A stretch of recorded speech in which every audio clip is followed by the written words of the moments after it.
Victory Mondays are the absolute best. You get outside, you get to work, the birds are chirping, maybe a little bit louder than usual. The coffee, if you got it right. Now, creamer, I love creamer, so I really put it in when the Victory Mondays come. And then when it's not Victory Monday, it ain't pretty.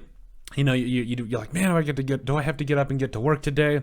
All this stuff. Like, man, why didn't the Vikings draft this guy? Like, it's the usual for me at least. But I think with yesterday's particular victory and today's Victory Monday for the Minnesota Vikings, it brought about some new thoughts for me. Now, I know we gave kind of a recap yesterday in terms of in our edition of Standouts and Fizzouts, and I think we're not going to go too much into the game, but I do really want to shed a light on what I think this game really does provide. So, first off, I really felt like the Packers, I gave a lot of respect to the Packers in that Standouts and Fizzouts because I felt like, hey, they didn't have basically their entire starting offensive line, Bakhtiari, Elgton Jenkins and all that they didn't play, and they don't really have any weapons, Devontae Adams, who got traded in the offseason, it was just, I see the memes, I see them about, Aaron Rodgers is, calling Devontae Adams after the game, or Devontae Adams' phone, and it's Aaron Rodgers. Like, yes, there is a little bit of frustration, no doubt, for the Packers. But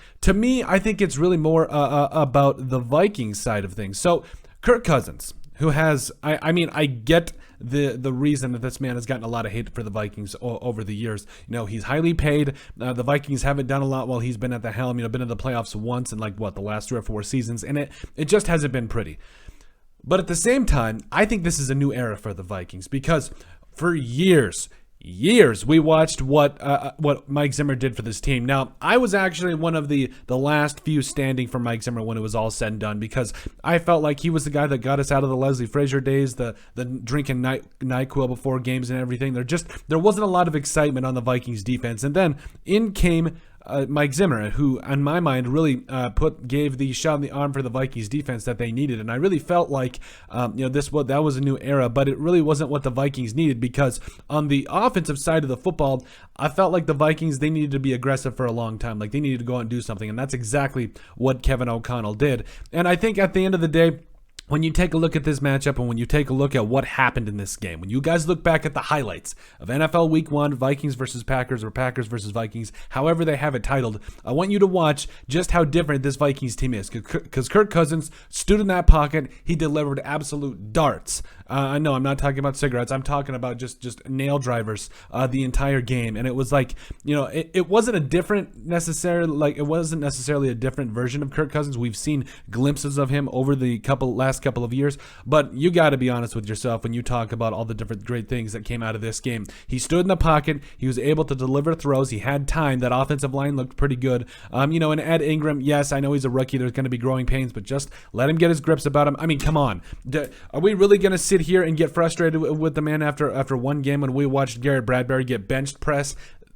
Basically gets bench pressed into Kirk Cousins for the last 3 or 4 years by who was it, Kenny Clark, like I said, he's basically got a highlight tape against Garrett Bradbury, and I get it, I get the frustration, but Ed Ingram, we're gonna pump the brakes on the panic button because it's not there yet. I get the frustration, but there were a lot of times he settled down, especially in the second half. And there was a lot of I felt like he was a big reason the Vikings were able to run the football and get some things done. So we're not pushing the panic button yet, but I do think that, he's got to continue to work. He's got to continue to get better. But what we saw from this entire Vikings team is that there is a new era. There's obviously a new sheriff in town. We talked about offensively about, Kirk Cousins delivering darts, that offensive line looking better, but even the run game, it's not just a run first offense anymore. This offense is truly one. I think it's got the potential to be a top unit in the NFL. It's going to run the football to kind of set the tone, do some different things, and get the ball to Dalvin Cook and Alexander Madison. But the story to me is Justin Jefferson, 9 catches, 184 yards, 2 touchdowns. This offense is finally ready to be set free.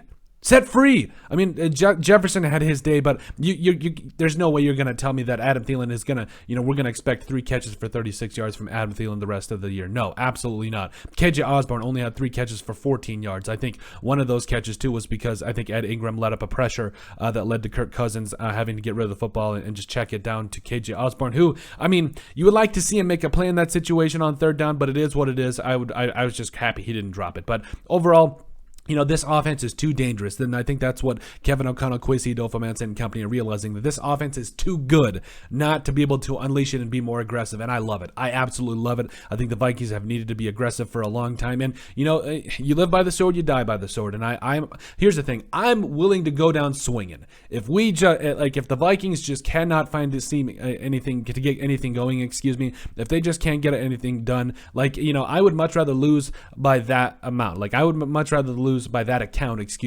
rather than, running the football and just keeping the ball away from the other team's offense. Let's go out and score 40. I don't care. If you win 40-39, doesn't matter. It's a win. Now, the defense, you really don't think that's going to happen because they played very well yesterday. Now, the only thing I'll say is Jordan Hicks, I think they're going to have to just put Brian Asamoah in, stop the pain, stop it. I know he had 14 tackles and a sack, Jordan Hicks did, and maybe he's going to be that 1-2 down linebacker, but Brian Asamoah, he's better in pass coverage. He flies around, makes plays. I think it might be BA time pretty soon. I think you really got to consider it down the line. But that defensive line looked good. Guys like Danielle Hunter, Za'Darius Smith, DJ Wanham, all those guys had sacks. And if you watch the game, Harrison Phillips and all those guys did some really good things. So I'm not ready. I am absolutely not ready to just go out and say, that this defense is going to allow only 7 points a game, but it's going to be a much improved defense. And if it can just be a small, little bit of the defense that it was a couple of years ago, I think this Vikings team has got it. I think this is